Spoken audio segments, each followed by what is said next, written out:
നമസ്കാരം. ഭർത്താവും നടനും മിമിക്രി താരവുമായ കൊല്ലം സുധിയുടെ വേർപാടോടെ അനാഥമായ കുടുംബത്തിന്റെ സംരക്ഷണ ചുമതല ഇപ്പോൾ നടന്റെ ഭാര്യ രേണുവിനാണ്. സുധിയുടെ 2 മക്കൾക്ക് നല്ല വിദ്യാഭ്യാസവും ജീവിത സാഹചര്യവും ഒരുക്കി കൊടുക്കുക എന്നത് മാത്രമാണിപ്പോൾ രേണുവിന്റെ ലക്ഷ്യം.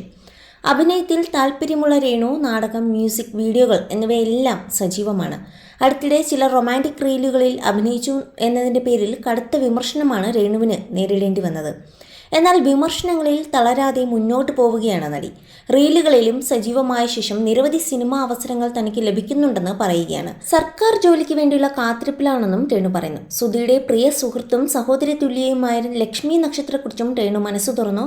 അടുത്തിടെയായി ഇരുവരും ഒരുമിച്ച് വീഡിയോയിലൊന്നും പ്രത്യക്ഷപ്പെടാതായതോടെ ലക്ഷ്മിയും രേണുവും തമ്മിലുള്ള സൗഹൃദം അവസാനിച്ചുവോ എന്ന സംശയം ഇരുവരുടെയും പ്രേക്ഷകർക്കുണ്ടായിരുന്നു. അതിനുള്ള മറുപടിയും പുതിയ വീഡിയോയിൽ രേണു നൽകുകയാണ്. ഒറ്റയ്ക്കാണ് ഞാൻ എല്ലാം തീരുമാനിക്കുന്നത്. വേറെ ആരും തീരുമാനമെടുക്കാനില്ല. എൻ്റെ തീരുമാനങ്ങൾ ഞാൻ മൂത്ത മകനെ അറിയിക്കും. വർക്ക് വരുമ്പോൾ അവനോട് പറയും, അവൻ ഓക്കെ പറയും. ഞാൻ ചെയ്ത വേഷങ്ങളുടെ കഥയൊക്കെ ചോദിക്കും. അവരൊന്നും പബ്ലിക്കായി വന്ന് പറയുന്നില്ലെന്ന് മാത്രം. സുധിച്ചേട്ടൻ്റെ വീട്ടുകാരോടും എൻ്റെ വീട്ടുകാരോടും പറയാറുണ്ട്. അവർ എല്ലാത്തിനും സപ്പോർട്ടാണ്. അവർ ഒന്നിലും പ്രശ്നമുണ്ടാക്കേണ്ട കാര്യമില്ലല്ലോ. കാരണം ഞാൻ സമൂഹത്തിലേക്ക് ഇറങ്ങി മോഷ്ടിക്കുകയോ കൊല്ലുകയോ ഒന്നും ചെയ്യുന്നില്ലല്ലോ. അഭിനയിക്കുന്നത് ഒരു വലിയ പ്രശ്നമാണെന്ന് അവർക്കും എനിക്കും തോന്നിയിട്ടില്ല. സിനിമയിലേക്ക് വിളിച്ചാൽ അഭിനയിക്കും. അഭിനയം എൻ്റെ പാഷനാണ്. ബിസിനസ്സിലേക്ക് ഇറങ്ങാൻ പ്ലാനില്ല. ഏട്ടൻ മരിച്ച സമയത്ത് സർക്കാർ ജോലി വാഗ്ദാനം ചെയ്തിരുന്നു. അത് എംപ്ലോയ്മെൻറ്റ് വഴിയേ നടക്കൂ. അതിൻ്റെ കാര്യങ്ങൾ ചെയ്തുകൊണ്ടിരിക്കുന്നു. എന്നത്തേക്ക് ശരിയാവും എന്നറിയില്ല. നേരിട്ട് കാണുമ്പോൾ എല്ലാവരും സപ്പോർട്ടാണ്. കമൻസ് വരുന്നത് മുഴുവൻ ഫേക്ക് ഐഡികളിൽ നിന്നാണ്. ദാസേട്ടൻ കോഴിക്കോടിനെ പരിചയമുള്ളതുകൊണ്ടാണ് ഫോട്ടോഷൂട്ട് ചെയ്തത്. ലക്ഷ്മി നക്ഷത്ര ഫ്രീ ആകുമ്പോൾ മെസ്സേജ് അയക്കും. ഞാൻ അടുത്തിടെയായി കുറച്ച് തിരക്കാണ്. ദാസേട്ടൻ അഭിനയിക്കാൻ അടക്കം എല്ലാത്തിനും സപ്പോർട്ടാണ്.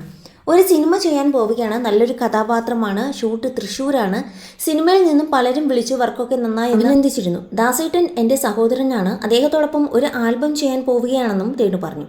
2 വർഷം മുമ്പുണ്ടായ കാർ അപകടത്തിലാണ് കൊല്ലം സുധി അപ്രതീക്ഷിതമായി മരണപ്പെട്ടത്. സുധിയുമായുള്ള രേണുവിൻ്റെ ദാമ്പത്യം 5 വർഷം പിന്നിട്ടപ്പോഴായിരുന്നു മരണം കാർ അപകടത്തിൻ്റെ രൂപത്തിലെത്തി സുധിയെ കവർന്നത്.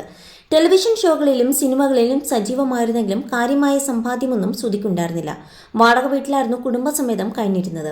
സുധിയുടെ മരണശേഷം സന്നദ്ധ സംഘടന രേണുവിനും മക്കൾക്കുമായി കോട്ടയത്ത് പുതിയൊരു വീട് വെച്ച് നൽകി.